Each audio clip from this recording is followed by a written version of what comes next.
मैंने क्या क्या ढूंढा। एक, मेरे से पहले जो वास्तु करते थे ना, वो कहते थे कि ऐसा नक्शा बनाओ और वो नक्शे को ऐसा 3x3 के ग्रिड में बांट लो, तो यहां ये कर दो, वहां वो कर दो। मैंने एंगुलर डिवीजन मेथड का फॉर्मूला दिया कि जो दिशाएं हैं ये मूल रूप से एंगुलर है। इंजीनियरिंग पढ़ी थी ना, एंगल्स की बात है। जब हम कहते हैं नॉर्थ और जब हम कहते हैं ईस्ट, दोनों के बीच में 90 डिग्री है, तो ये एंगुलर डिवीजन होनी चाहिए। 360 डिग्री के हिस्से होने चाहिए, ना कि किसी भी चौकटे के हिस्से होने चाहिए। दूसरा जो मैंने ऑब्जर्वेशन से, ग्रंथों से, और चूंकि मेरा बेस योग और आयुर्वेद का बनाया गया गुरुकुल में, क्योंकि उस पर्सपेक्टिव से देखना था, जिस पर्सपेक्टिव से ऋषि मुनियों ने देखा, उसको समझने के लिए वैशेषिक दर्शन मैंने पढ़ा, न्याय दर्शन मैंने पढ़ा, सांख्य पढ़ा, योग पढ़ा गुरुकुल में ही। किसी भी बात की गुणवत्ता को, किसी भी चीज के गुणधर्मों को, किसी भी वस्तु, विचार, व्यक्ति, दिशा, कोई भी ऑब्जेक्ट के क्वालिटीज को कैसे जाने,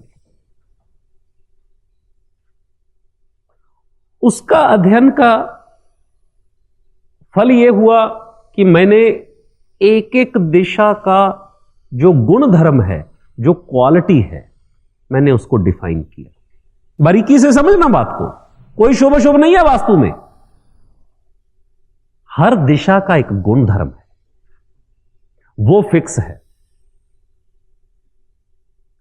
अगर ये एंग्जाइटी के अटैक हो रहे थे, तो एक दिशा है वो एंग्जाइटी ही देती है। कौन सी दिशा एंग्जाइटी देती है? East south east. तो उसको वो एंग्जाइटी, ग्राइंडिंग, मिक्सी, एनालिसिस, ये सारे गुणधर्म हैं उस दिशा के। वो फिक्स है। अगर वहां बेड हो जाएगा तो सिर में मिक्सी चल जाएगी, तो डॉक्टर उसे क्या कहता है?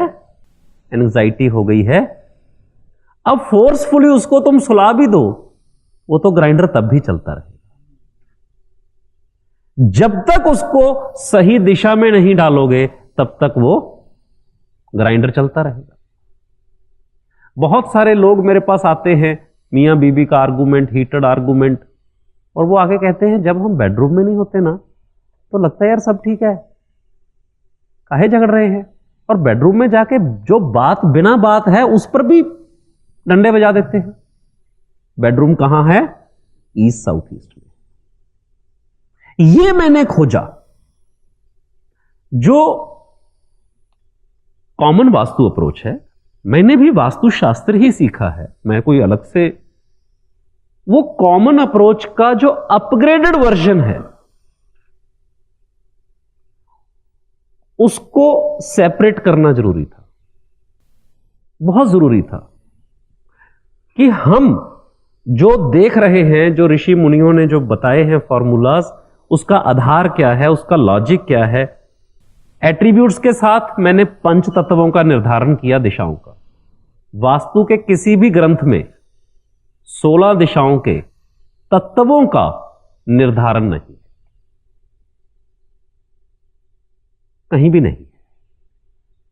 ये बात तंत्र ग्रंथों से भी आई, ये बात बहुत सारे ग्रंथों से, इधर उधर से इंफॉर्मेशन को पिक करके, टेस्ट करके, वेरीफाई करके, करेक्ट करके, मैंने पंच तत्व, कौन सी दिशा में कौन सा तत्व है, ये मैंने ढूंढा वास्तव।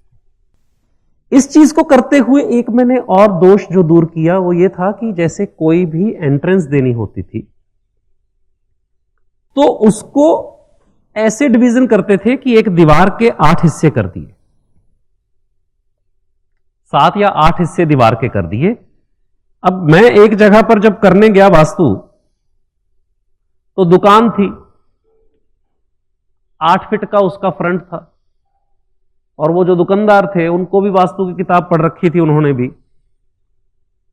तो उन्होंने कहा कि साहब ये 8 हिस्से करेंगे और इसमें एक ही हिस्सा शुभ है। तो मैंने कहा जी 1 फुट का दरवाजा बना दो। बोले ये क्या मतलब हुआ? मैंने कहा भाई 1 ही फुट का बना दो, अगर वास्तु में ताकत हुई तो ग्राहक आ जाएगा, नहीं दुकान तो बंद हो ही जाएगी। भाई और तो कोई हल नहीं है ना, जब बंद हो लेगी या चल देगी। एक्चुअली एंगुलर डिवीजन मेथड 32 दरवाजों का प्रभाव बिल्कुल सही है जैसा विश्वकर्मा प्रकाश में बताया गया है, परंतु तब जब आप उसके एंगुलर डिवीजन करते हैं।